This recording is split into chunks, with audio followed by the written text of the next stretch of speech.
Olá, hoje nós queremos fazer mais um vídeo e não tenho feito ultimamente devido às várias atividades. E na verdade a história do meu canal é muito interessante porque o meu objetivo no início foi não ter likes ou ser um youtuber, mas refutar algumas heresias e de alguns hereges que eu via que eram perigosas à fé cristã. Mas eu quero dizer a você que os likes e as inscrições no canal serão muito bem-vindas. Temos vários temas, várias exegeses, vários textos difíceis e você será muito bem-vindo aqui no meu canal, tá bom? E hoje eu gostaria de falar um tema sobre será correto um cristão dizer bandido bom é bandido morto? Ou, como nós vemos alguns dizerem, CPF cancelado.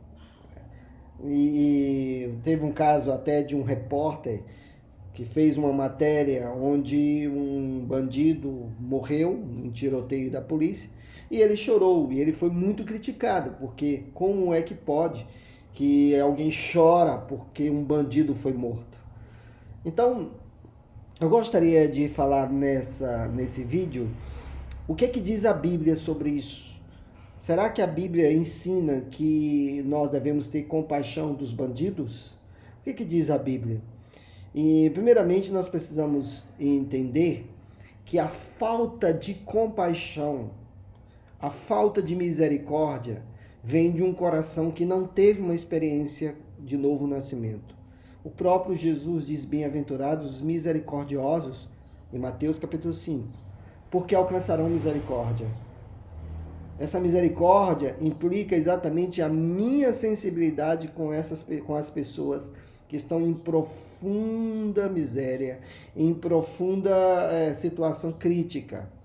Há uma diferença entre eu aceitar a justiça, eu aceitar que eles sejam realmente punidos devidamente dentro do Estado, as leis do Estado, como diz a Bíblia no capítulo 13 de Romanos, e eu me alegrar por isso, me alegrar pela morte daquela pessoa, me alegrar pela desgraça daquela pessoa. Há uma diferença. E a atitude se alguém tem uma atitude dessa, não vem, né, das Escrituras. E eu quero começar do Velho Testamento. Existem textos no Velho Testamento que Deus ele tem profunda compaixão com os maus. Até a graça veio exatamente por causa disso. O próprio texto de Ezequiel, onde o profeta diz que Deus não tem prazer na morte do ímpio. Deus não tem prazer na morte do ímpio. E nós vemos lá em Jonas capítulo 4, no verso 10, quando Jonas ele se lamenta porque Deus puniu a planta, Deus fez secar uma planta que ele estava debaixo. E aí então Deus fala a Jonas: tornou o Senhor, tens compaixão da planta que te não custou trabalho, a qual não fizeste crescer, que numa noite nasceu e numa noite pereceu. E não hei de eu ter compaixão da grande cidade de Nínive. Vejam, a cidade de Nínive, o povo de Nínive era cruel. Era um povo que escravizou Israel. E por isso que Jonas não queria pregar aos ninivitas, porque ele sabia que se ele pregasse, os ninivitas poderiam se converter e Deus não destruía a cidade. E ele queria que a cidade fosse destruída. Vejam que esse sentimento foi criticado por Deus. Esse sentimento de querer a destruição daquelas pessoas, de desejar o mal àquelas pessoas, não era um sentimento agradável ao Senhor. Querer que Deus faça justiça Deus é uma coisa, querer que eles sejam punidos segundo a justiça, é claro, é bíblico, né? Mas eu me alegrar por isso outra coisa. Nós vamos ver o que diz Mateus, né? O que diz Mateus capítulo 5. E nós vamos entender que esse sentimento não é novo. Era o mesmo sentimento que os fariseus tinham. Vejam o que diz aqui. Ouviste que foi dito, amarás o teu próximo e odiarás o teu inimigo. Jesus está ensinando no Sermão do Monte, capítulo 5, verso 43. Ouviste que foi dito, ou seja, os escribas ensinavam isso. Amarás o teu próximo e odiarás o teu inimigo. Ou seja, o próximo para os fariseus eram os seus patrícios, eram aquelas pessoas que eles gostavam, eram aquelas pessoas de boa índole. Os inimigos são aquelas pessoas que cometiam crimes, que eram os ladrões, eram os gentios, eram aquelas pessoas que eram desprezíveis. Esses eles deveriam odiar. Mas olha o que Jesus falou. Eu, porém, vos digo, amai os vossos inimigos e orai pelo que vos perseguem, para que vos tornei filhos do vosso Pai Celeste. O Lucas, ele é mais contundente num texto paralelo. Em Lucas 6, 32, Jesus diz assim, se amais os que vos amam, qual é a vossa recompensa? Porque até os pecadores amam aos que os amam. Se fizerdes o bem aos que vos fazem o bem, prestem atenção, os que fazem o bem, qual é a vossa recompensa? Até os pecadores fazem isso. E se emprestai àqueles que esperai receber, qual é a vossa recompensa? Também os pecadores emprestam aos pecadores para receberem outro tanto. Amai, porém, os vossos inimigos, fazei o bem e emprestai sem esperar nenhuma paga. Será grande o vosso galardão e sereis filhos do Altíssimo, pois ele é benigno até para com os ingratos e maus. Sede misericordiosos, como também é misericordioso o vosso Pai.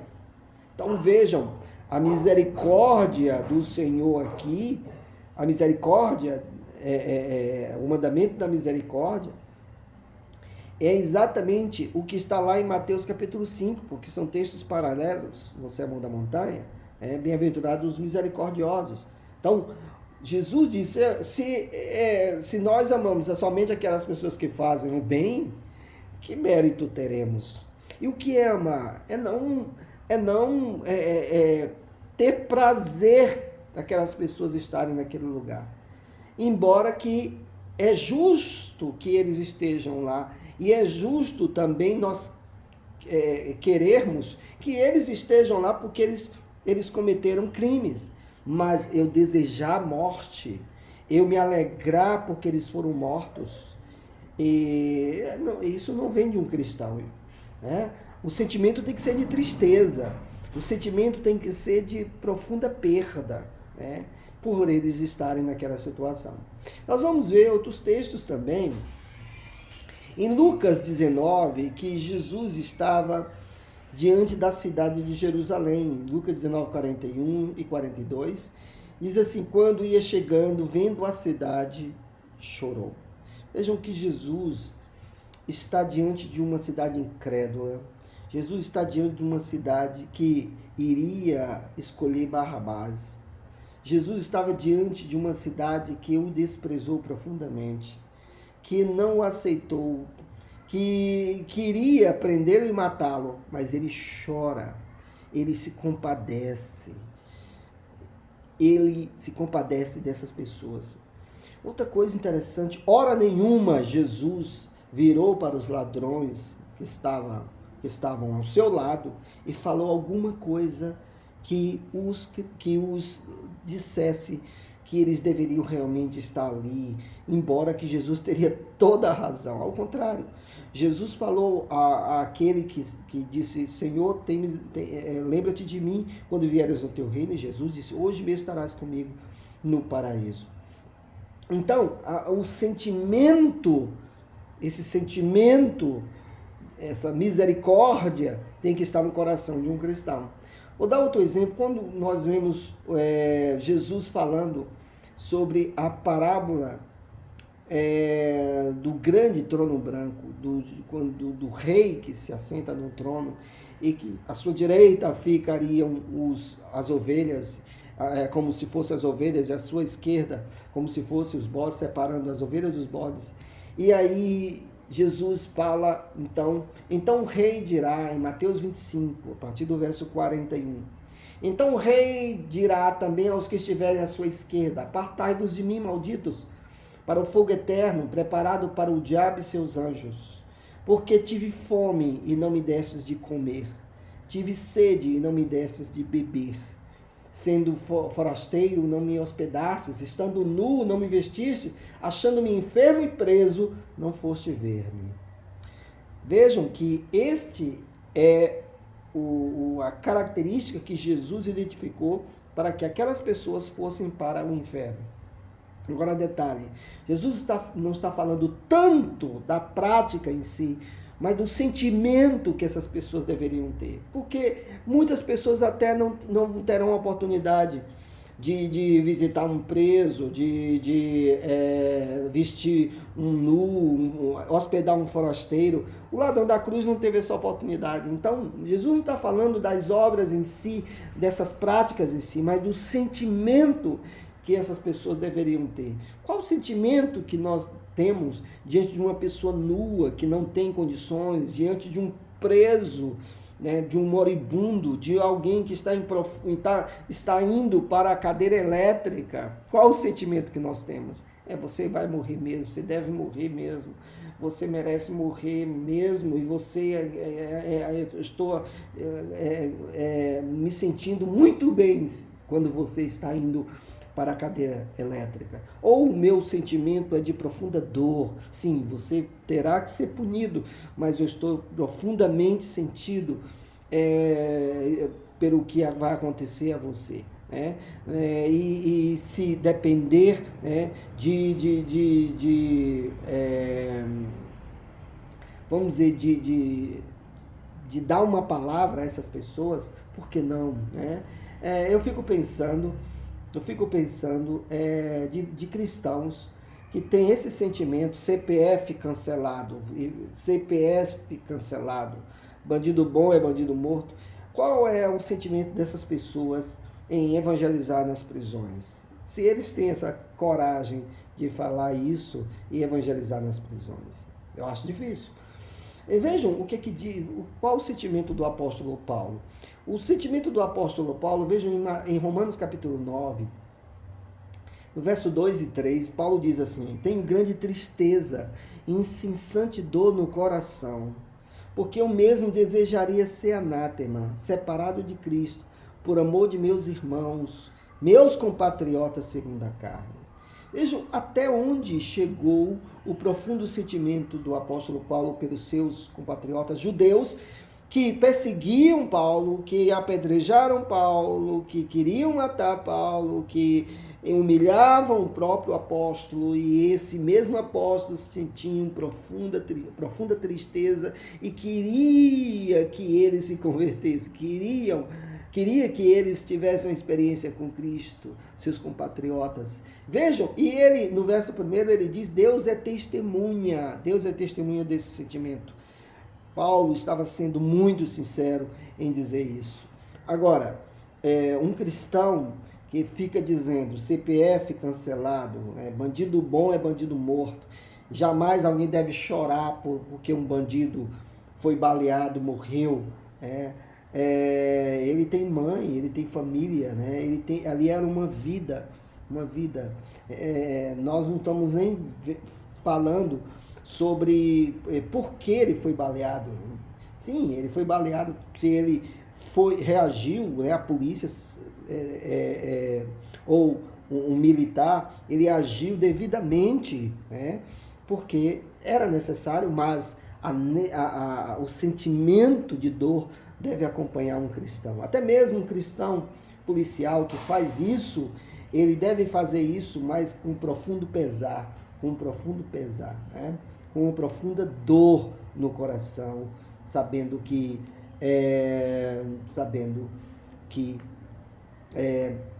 essas pessoas são dignas de compaixão e de misericórdia. Bem, meus queridos, ficamos por aqui.